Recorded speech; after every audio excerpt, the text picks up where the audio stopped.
SOS Audio presents The Melancholy of Haruhi Suzumiya, fan audiobook, written by Nagaru Tanigawa. Chapter 7. An artificial human who claimed to be created by aliens, a girl who traveled from the future, and a young Esper warrior have all shown me proof of their identities in order to gain my trust. They all revolve around Haruhi for 3 different reasons. Honestly, it's not really that bad a development.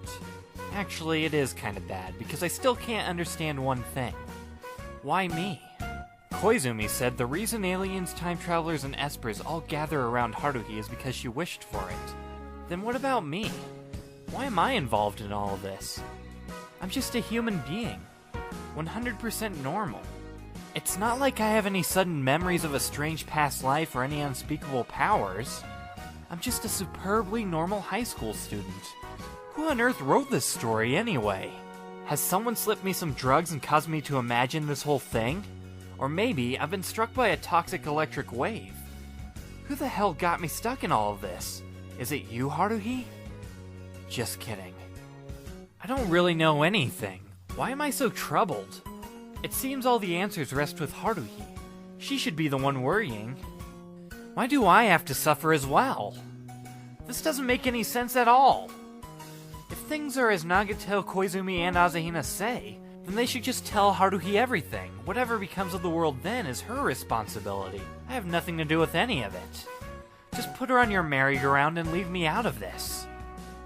As the days counted down to summer, I struggled up the slope, wiping sweat off my face with my jacket, while pulling my tie and opening my 3rd shirt button. If it's this hot first thing in the morning, noon is going to be hellish. As I gritted my teeth and continued the long trek to school, someone slapped me on the shoulder. I yelled out, "Don't touch me, it's too hot!" and turned around to see Taniguchi. Yo. Taniguchi, who was walking beside me, was now sweating up a storm. This sucks.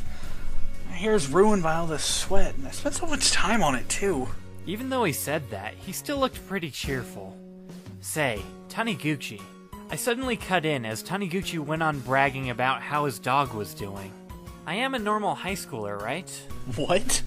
Taniguchi gave a laugh as though I had just told him a very funny joke. Maybe you should define what normal is. Otherwise, this conversation won't make sense. Really?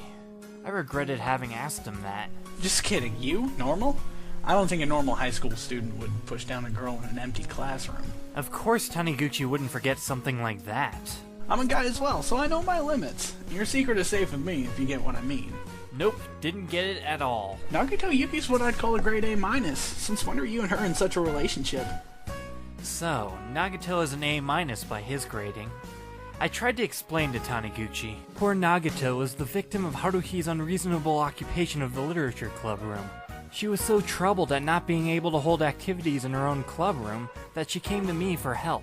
She asked me if there was any way to make Haruhi give up on the literature club room and go somewhere else. I was moved by her sincerity, so I decided to help the poor girl, and discussed it with her in a place where Haruhi wouldn't find out about it. As we talked about what to do next, Nagato fainted as a result of her anemia.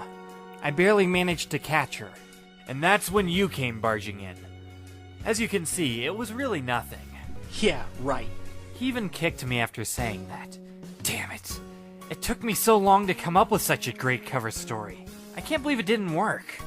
Now let's say I believe that bullshit. I still don't think you're normal. You actually managed to have the nearly antisocial Nagato Yuki come to you for help, and that's really something. Please, is Nagato really that famous? Besides, you're Suzumiya's subordinate. If you're a normal high school student, then I'm about as normal as a flea. Finally, I asked, Taniguchi, do you by any chance have any superpowers? What? I didn't think it was possible, but that foolish look of his went up a notch. I see, so even you aren't immune to Suzumiya's toxins. Though we don't spend a lot of time together, you really are a nice person. So please try not to stick too close to me. I don't want to be infected with the Suzumiya virus as well. I punched him softly, causing him to laugh uncontrollably. If this guy's an Esper, then from today on, I'm the Secretary General of the United Nations. As I made it to the stairs leading to the school entrance, I was sort of grateful to Taniguchi for having a conversation with me. It definitely took my mind off the heat for a little bit. In weather such as this, even Haruhi could only lie on the desk exhausted, looking sorrowfully at the hills in the distance. Kyon, I'm hot. Really? Well, so am I. Fan me with your book. No, I'd rather fan myself. I don't have enough energy to help you right now. Haruhi continued to lie lazily on the desk, without her usual pompous aura. So, what do you think Mikuru-chan should wear next? Well, let's see. After a bunny girl and a maid costume would be... Wait a minute, there's going to be another one? Should it be cat ears? Maybe a nurse? Or maybe she should dress up like a queen this time. Images of Asahina flashed through my mind, of her blushing furiously with her small figure wriggling and being forced to wear all sorts of costumes. I'm beginning to get dizzy. Oh, she's just too cute. Haruhi seemed to guess what I was thinking and scowled at me. She then lightly flipped her hair behind her ears. You look like an idiot. Hey, weren't you the one who brought up the subject? But maybe she's right. There's no point in arguing with her. She fanned the neck of her uniform with her textbook. I'm so bored! Haruhi's mouth looked like that of a comic book character. Even under the intense radiation of the sun's rays, we somehow managed to survive the hellish afternoon PE session. After class, everyone was cursing, "Damn that Okabe," having us run a marathon for 2 whole hours, and stuff like that. We all miserably marched back up to classroom 6 to change out of our sweat-soaked uniforms before returning to classroom 5. Most of the girls had already changed, but as the last session was homeroom, there were some who belonged to sports clubs who remained dressed in their PE uniforms for their after-school activities. What puzzled me, however, was why Haruhi, who was not associated with any sports clubs whatsoever, was also dressed in her PE uniform. It's too hot. Yep, that's her reason, alright. What does it matter? I'm still going to have to change when I get to the club room. Not to mention, I'm on duty this week, and I can move better in this. Haruhi propped her chin up with her hand and looked out at the gathering rain clouds outside. That's not a bad idea. Having a PE uniform as the next cosplay theme isn't a bad idea at all. Wait, cosplay isn't the right word, is it? I don't know exactly what she's up to, but right now she's trying her best cosplaying as a high school girl. Just what on earth are you thinking about? Haruhi's accurate guess made me wonder if she could read minds. Before I arrive at the club room, I forbid you from doing anything funny to Mikuru-chan. Does that mean I can do something funny to her after you arrive? I kept that thought to myself and raised my arms roughly, like a criminal at the point of a sheriff's gun in a Western movie. As per usual, I knocked first and waited for a reply before entering. Like a doll sitting on a chair, a cute maid greeted me with the brightest of smiles, like a sunflower greeting the sun. I feel so warm. Nagato sat by the table reading her book, like a camellia blossoming in spring. What kind of comparison am I making here? I'll go and make some tea. Putting on her headband, Asahina went to the side of the rusty table and carefully placed some tea leaves into a pot. I sat down in the commander's seat, happily watching Asahina busying herself, when I suddenly thought of something. I quickly switched on the computer and waited for the hard disk to boot. Once the home screen appeared, I opened a file and entered the password Mikuru. As expected, the processing speed was unbelievable on the Computer Society's new model. In an instant, Asahina's maid costume images appeared on screen. After I made sure Asahina was busy brewing tea, I enlarged one of the images again and again. That particular image was from the time Asahina was being forced into sexy poses by Haruhi. Her seductive cleavage could easily be seen, and there, on her enticing left breast, was a little black mark.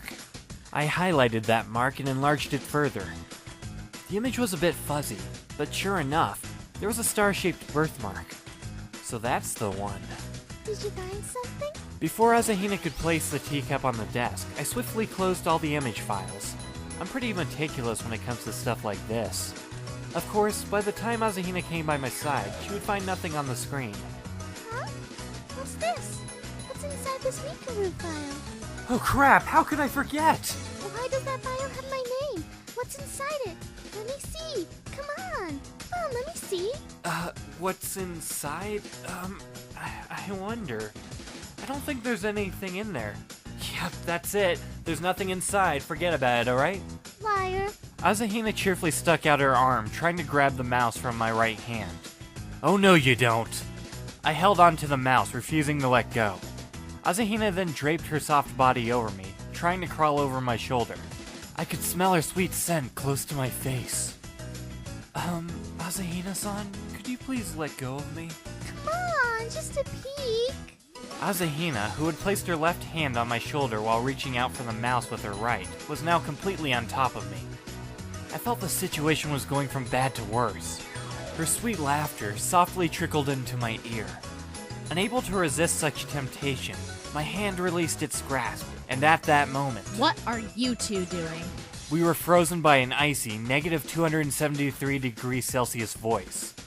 Haruhi, wearing her PE uniform and carrying her bag, had a scary expression, as though she had just witnessed her dad assaulting an innocent girl. The next instant, the stunned Asahina began to move. She clumsily got off my back, and then sat slowly on the chair like an Asimo robot whose batteries were nearly dead. Her pale face was now close to tears. Haruhi strode over to the desk and glanced down at me. So, you're interested in maid costumes, huh? What are you trying to say? We need to change. Suit yourself. I'm just going to quietly sip the tea Asahina made for me. Didn't I say we need to change? So what? So get out! I was pretty much kicked out into the corridor, with the door slamming shut behind me. What the hell was that for? I didn't even have time to put down my cup. I wiped the spilled tea off my shirt with my fingers and then leaned on the door. That's funny, something's not right. Oh yeah. Normally, Haruhi would openly change in the classroom, but now she's actually driven me from the room. It seems she's begun to change. Maybe she's finally mature enough to be embarrassed by such things. The guys in Class 5 always rush out of the room as soon as PE starts, so it's natural no one's noticed until now. Oh yeah, the person who got the guys to do that, Asakura, is no longer with us. I sat outside the door for nearly 10 whole minutes before... You can come in now. Asahina's small voice came from behind the door. As the impeccable maid opened the door for me, behind her shoulders, I saw Haruhi sitting gloomily at the desk, with her white legs on the table. She wore a long pair of bunny ears on her head while wearing that nostalgic bunny girl suit. It seems she couldn't be bothered wearing her cuffs or her necktie. She wasn't even wearing any stockings. Now my arms and back are cool, but the rest of this costume doesn't breathe at all. Having said that, Haruhi picked up her teacup and drank her tea as though she were enjoying it, while Nagato went on reading her book. Being surrounded by a maid and a bunny girl, I didn't know how to react. If I brought these two girls out to attract customers, I'd definitely make a profit. As I was thinking that... Whoa, what's this? Koizumi greeted everyone with a smile. Is there a costume party today? My apologies for not wearing one. Cut the crap, you don't have to make things more complicated. Mikuro-chan, you sit here. Haruhi pointed to the chair in front of her. Asahina sat down obediently, looking terrified of the scary Haruhi. I wondered what Haruhi was going to do, only to see her making a ponytail with Asahina's curly hair. At first glance, it seemed like an elder sister tidying her younger sister's hair, but since Asahina was petrified, while Haruhi's expression was blank, it made what was supposed to be a warm scene very awkward. Apparently, Haruhi was only trying to make a maid with a ponytail, and that was all. I looked at Koizumi, who was smiling the whole time looking at the scene, and finally said, "Wanna play some Othello?" Sure, I haven't played that for ages.